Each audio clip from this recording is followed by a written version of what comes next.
Peru में आज भी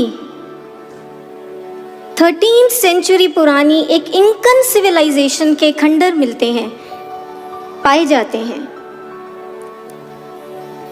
और इन्हीं खंडरों में से एक मोनोलिथ है, पत्थर का खंबा। साल में एक बार 21 जून को जब सूर्य की डायरेक्ट किरणें इस मोनोलिथ पर गिरती हैं, इस पत्थर के खंबे पर डायरेक्टली गिरती हैं, तो उसके जो सामने एक रॉक है, उस पर शेर के आकार की एक बड़ी सी शैडो उभर कर आती है। और कहा जाता है कि जो प्राचीन इंकन निवासी थे, वो इस प्रतिछाया, इस शैडो के उभरते ही ढोल नगाड़े बजाकर सूर्य की इन किरणों का स्वागत किया करते थे, इस नवभोर का स्वागत किया करते थे।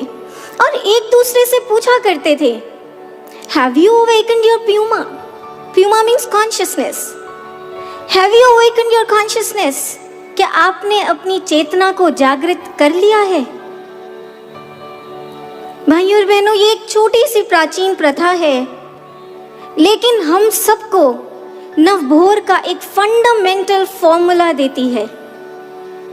नई सुबह वही है जहां अंतर चेतना का, सामूहिक रूप से कलेक्टिव कॉन्शियसनेस का जागरण हो।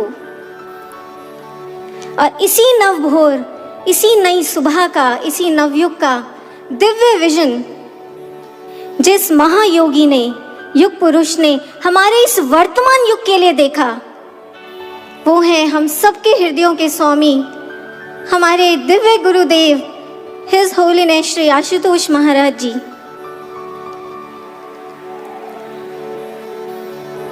महाराज जी के विषय में हम क्या कहें आपको।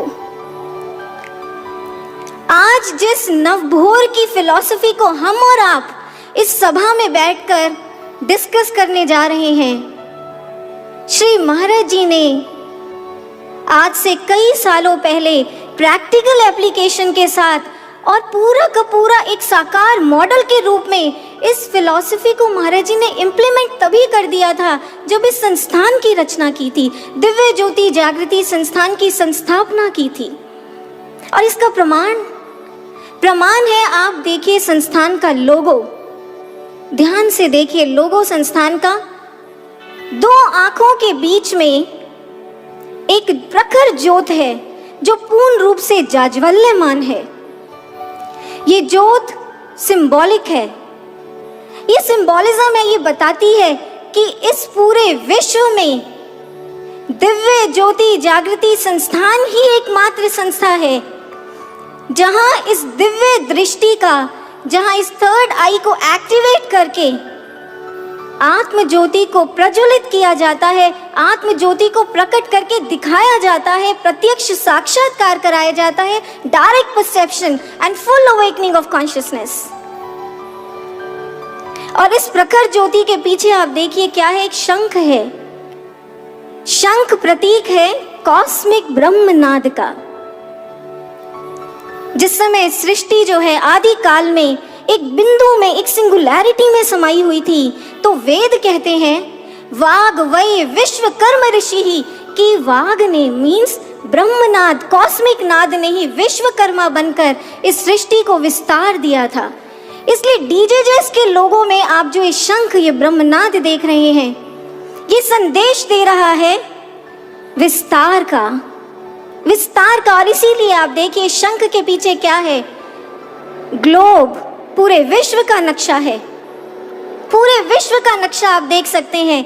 माने जब आत्म जागृति, एक एक इंडिविजुअल में जब आत्म जागृति होगी, एक एक जन जन में आत्म जागृति, आत्म ज्योति प्रकट होगी, और ये आत्म जागृति विस्तार पाते पाते पूरे विश्व तक पहुंच जाएगी।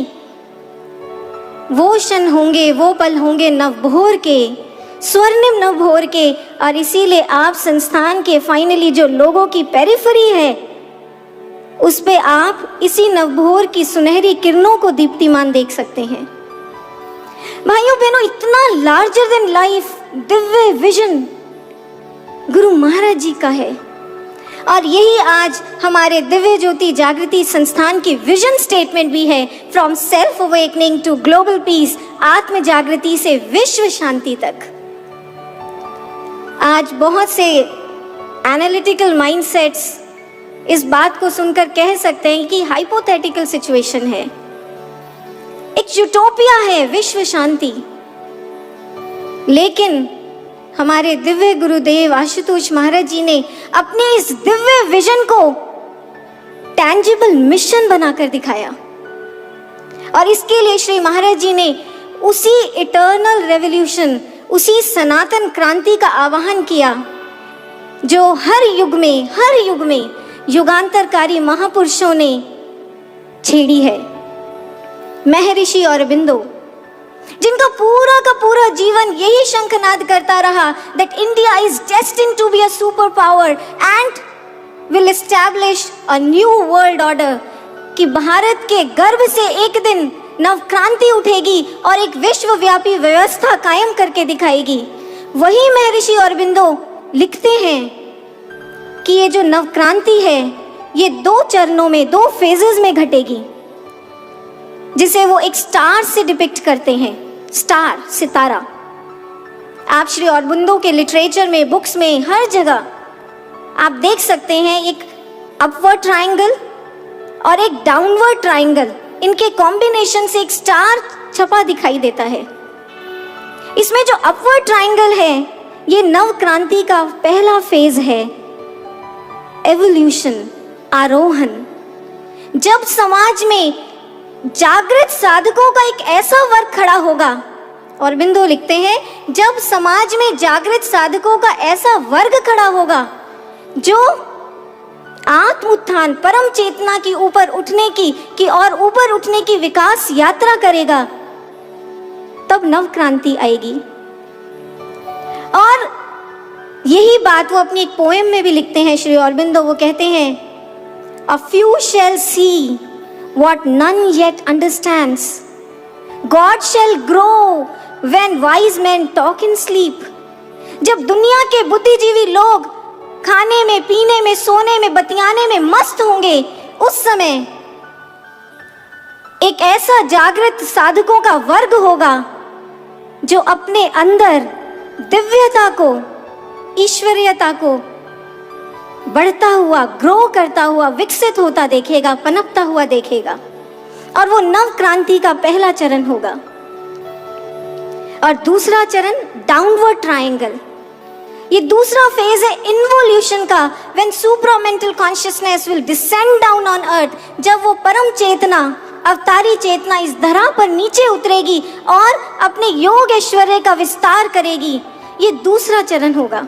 श्री अरबिंदो लिखते हैं, जब ये दोनों फेजेस, एवोल्यूशन, साधकों का आत्मोत्थान, और इन्वोल्यूशन, अवतारी चेतना का इस धरा पर प्रकटीकरण होगा, तब भारत में नई भोर आएगी और ये नव भोर की किरणें पूरे विश्व में छा जाएंगी। इन्हीं 2 फेजेस के बल पर गीता के युग में भी क्रांति आई थी, इन्हीं 2 फेजेस के बल पर। सबसे पहले फेज में जीवन से हारे हताश अर्जुन को एक कर्मठ, आत्मज्ञानी, जागृत योद्धा बनाकर तैयार किया गया था।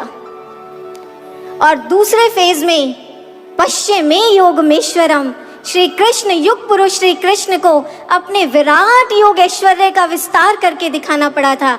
और ऐसा विराट योग ऐश्वर्य जिसके लिए स्वयं गीता कहती है, सर्वाश्चर्यम, आश्चर्यों का आश्चर्य था, किसी ने ना पहले देखा था ना सुना था, ऐसा विराट स्वरूप विश्वतो मुखम, विश्वव्यापी था, पूरे विश्व में प्रकट हुआ था। और जब ये दोनों घटनाएं घटी थी तो गीता अंत में स्वयं ये बात स्वीकार करती है, उद्घोष करती है। गीता कहती है, यत्र योगेश्वरः कृष्णो यत्र पार्थो धनुर्धरः, जहाँ श्री कृष्ण जैसे योगेश्वर जगत गुरु हैं और जहाँ पर अर्जुन जैसा धनुर्धारी कर्मठ योद्धा है, तत्र श्री विजयो, वहीं श्री है, वहीं विजय है।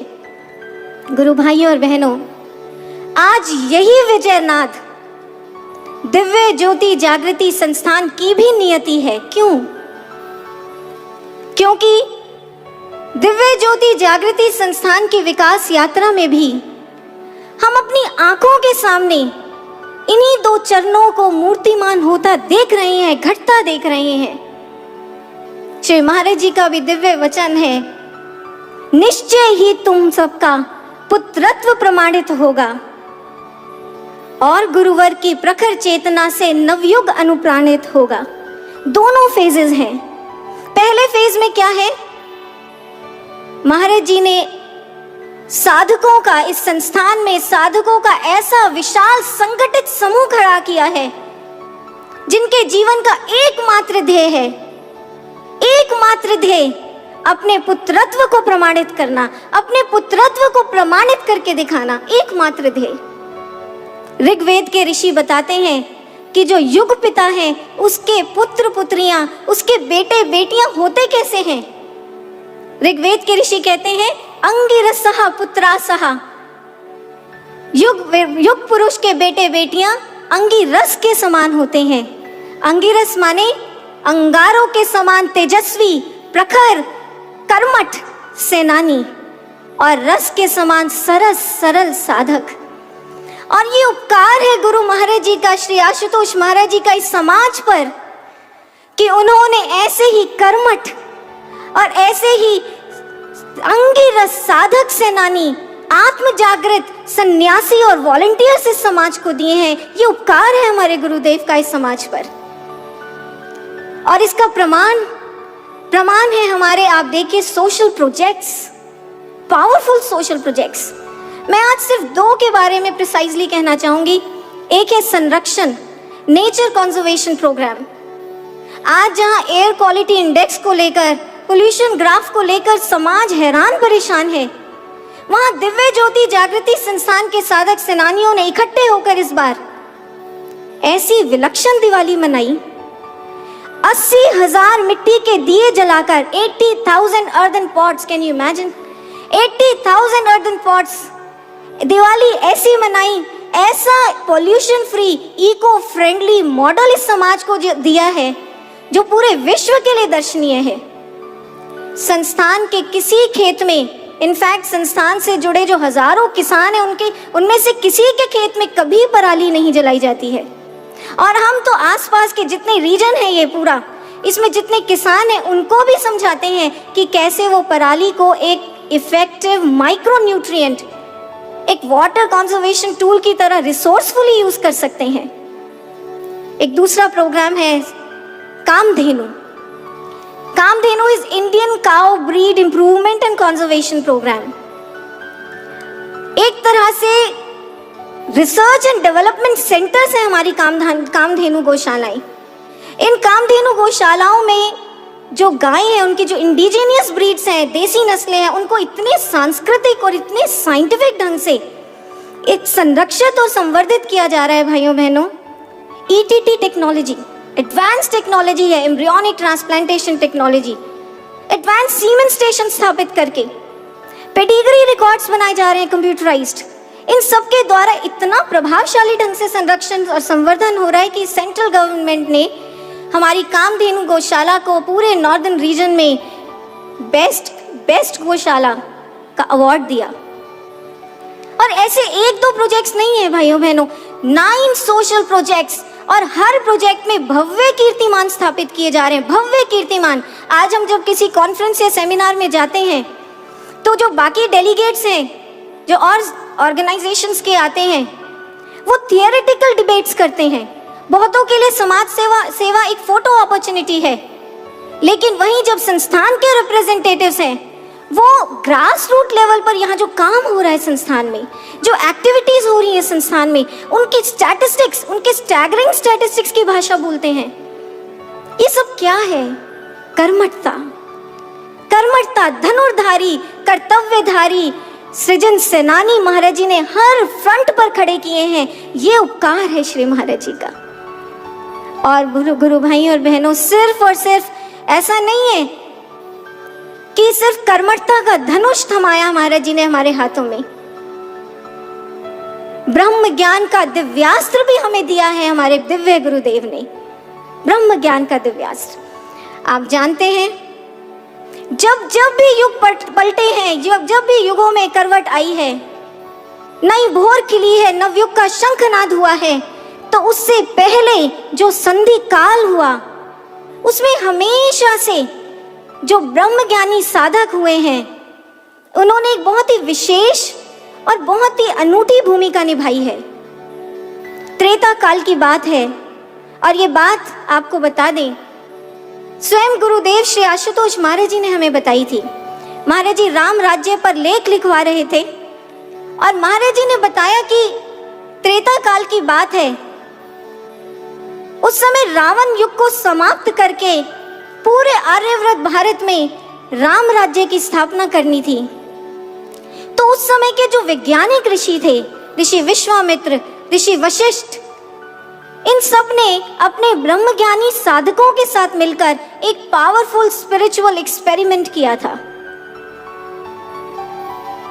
ऋषि विश्वामित्र ने ब्रह्मज्ञानी जबाली को, मधुचंद को, अधमर्शन को, ऐसे ऐसे ब्रह्मज्ञानी साधकों का आवाहन किया था और उन्हें कहा था, हे साधकों, राम रावण युद्ध होने से पहले हमें आध्यात्मिक ऊर्जा का एक विराट ऊर्जा पुंज तैयार करना है।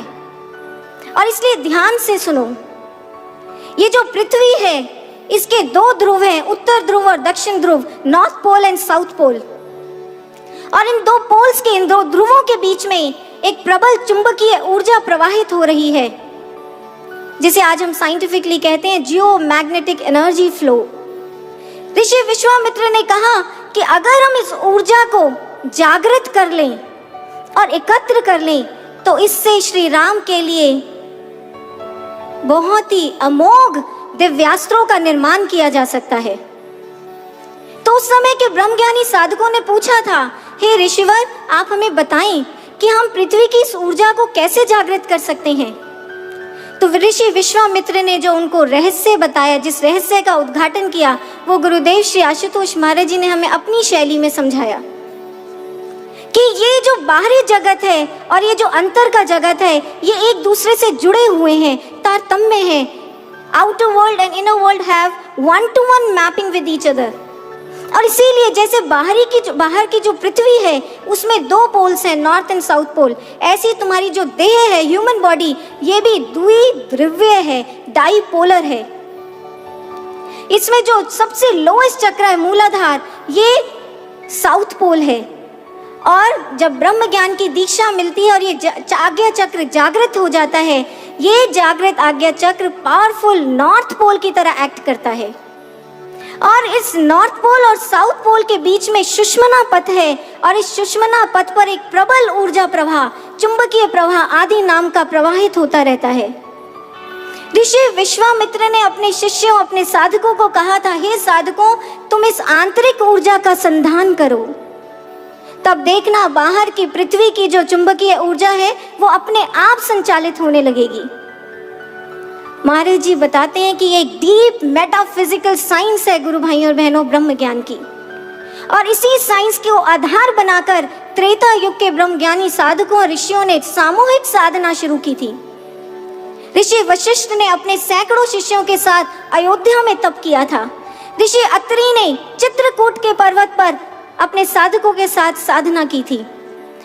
महर्षि अगस्त्य ने दक्षिण भारत की वेदपुरी में साधना की। और जहां जहां ये सामूहिक साधना हुई, वहां वहां ऊर्जा का ऐसा विराट पुंज पृथ्वी के अलग अलग भागों से जागृत हुआ और उस ऊर्जा पुंज को लेकर महर्षि अगस्त्य ने दिव्यास्त्रों का निर्माण किया था। और वो दिव्यास्त्र उस युग के अवतार श्री राम को भेंट किए गए थे। गुरु भाइयों और बहनों, आज यही भेंट हमें भी इस युग के अवतार, इस युग के दृष्टा गुरुदेव श्री आशुतोष महाराज जी को करनी है। पंजाब का साधक समूह, दिल्ली का साधक समूह, गुजरात का साधक समूह, महाराष्ट्र का, देश विदेश में महाराज जी की ब्रह्मज्ञानी संगत करोड़ों की संख्या में जो है, ऐसी साधना करे, दिव्य ऊर्जा का ऐसा पुंज एकत्र करे कि पृथ्वी आंदोलित हो उठे। महाराज जी का एक एक शिष्य अपने आप में दिव्यास्त्र बनकर सामने आए, ऐसा दिव्यास्त्र जिसका श्री महाराज जी सही समय आने पर उपयोग कर सकें इस नवयुग की स्थापना के लिए। यही नवभोर का प्रथम फेज, फर्स्ट फेज, पहला चरण होगा। दूसरा चरण योग ऐश्वर्य का प्रकटीकरण। स्वामी विवेकानंद ने एक बहुत गहरी और मार्मिक बात कही है। विवेकानंद जी कहते हैं कि देखिए, एक होता है वेजिटेबल क्रिएशन, जिसमें फल, फूल, पौधे ये सब आते हैं। दूसरा होता है एनिमल क्रिएशन, जिसमें जीव, जंतु, पशु होते हैं। विवेकानंद कहते हैं कि इन दो क्रिएशन के बीच में एक पॉइंट होता है जिस पर ऐसे जीव खड़े होते हैं जिनको देखकर आप ये नहीं बता पाते कि ये एनिमल है या वेजिटेबल है। क्यों? क्योंकि उनमें पौधों और पशुओं दोनों के गुण एक साथ पाए जाते हैं। स्वामी विवेकानंद कहते हैं ऐसे ही एक ये लोक है इंसानों का लोक, और एक वो लोक है भगवान का परलोक। और इस लोक और उस परलोक के बीच में भी एक ऐसा पॉइंट है जहाँ ऐसी गुरु सत्ता, ऐसी सत्ता, परम सत्ता, गुरु सत्ता खड़ी होती है जिसे देखकर आप ये नहीं बता पाते कि ये इंसान है या भगवान है। क्यों? क्योंकि वो मानव चोले में होकर भी भगवान लगती है, और वो भगवान होकर भी इंसानों जैसे कर्म करती है। इसलिए आप दुविधा में होते हैं, ये इंसान है या भगवान है।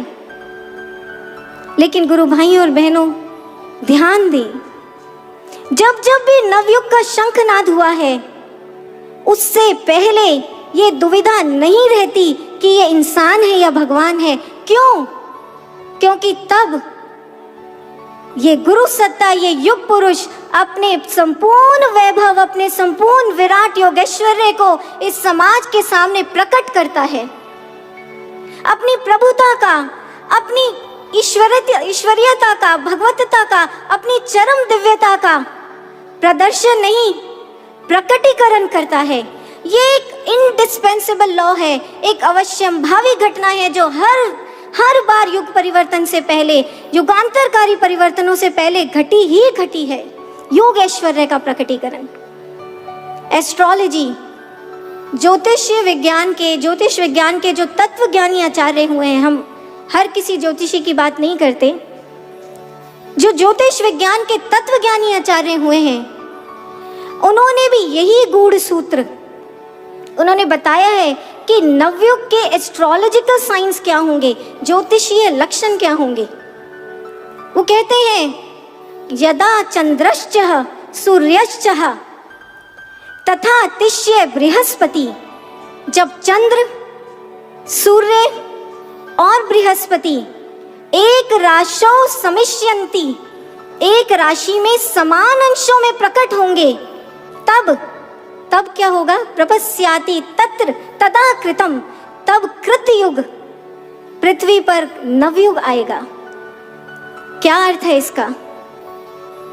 हमारे शास्त्रों में चंद्रमा को, ये मन से संचालित जीव लोक को चंद्रमा कहा गया, पर ब्रह्म के उस लोक को सूर्य कहा गया, और बृहस्पति, जुपिटर, उसे आर्ष ग्रंथों में गुरु सत्ता का प्रतीक माना गया। मतलब कि जब वो गुरु सत्ता इस चंद्र मीन्स इस लोक और उस परलोक के बीच में समान वैभव में, पूरे योगेश्वर्य के साथ समान वैभव में, समान अंशों में प्रकट होगी, तब नवयुग आएगा, तब नवभोर खिलेगी। ये ज्योतिषाचार्य भी कहते हैं। गुरु भाइयों और बहनों, मैं कहना चाहूंगी,